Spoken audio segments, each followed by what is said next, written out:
Welcome to the Shadetree Mechanics Garage. And, oops, get my hands out of the way.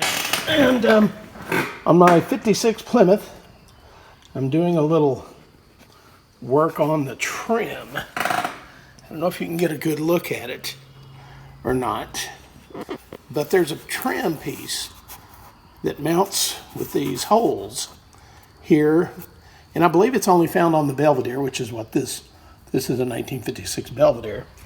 And let's see, let's look at the chrome. This is the back side of the chrome piece. Get a good look at it. And I just installed new clips. The originals were, now let's take a look at a couple of the originals. All right, there's one of the originals, what's left of it. There were only two intact. The rest were, well, I think you can see they're in pieces over there. And what alerted me to this problem was that on this end of the trim, it popped loose. In fact, when I got the car, I wasn't even aware there was a chrome trim strip there. And then until it popped loose one day at a car cruise. And so I popped it back in place, and it did stay in place. And then it quit staying in place on this end, and that's simply because the clips were completely rusted away.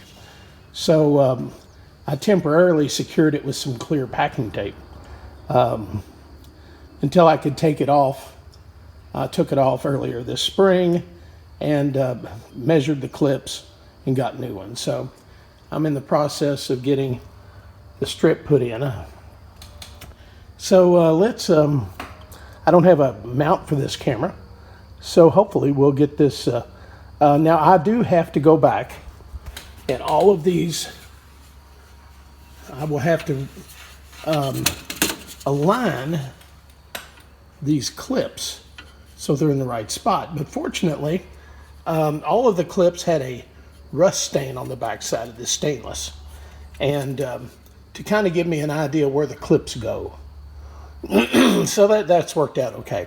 Anyway, let me get this strip. Let me get this strip reinstalled, and we'll see how it works. We'll come back and look at the finished product.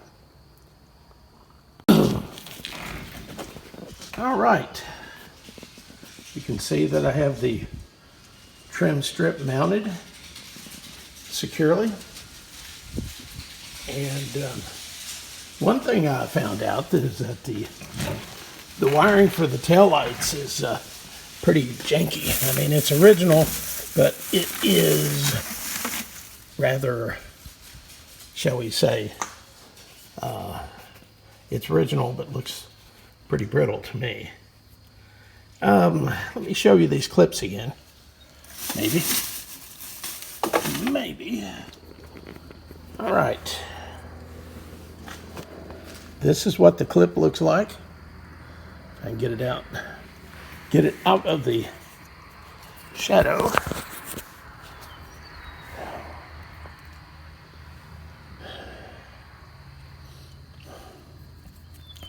Has a stud on the other side. And this shape fits crosswise in the molding, and the little wire spring keeps it in place. They've been making these, I think, probably for 100 years. Anyway, I found them on eBay. You just make sure you get the right size. That's the only caveat. And these are 2 inches long, and they'll work with a variety of molding widths. And they did just fine with this. All right, that's going to do it for the Shadetree Mechanics Garage. Working on my 56 Plymouth Belvedere. Until next time, get your car out and cruise.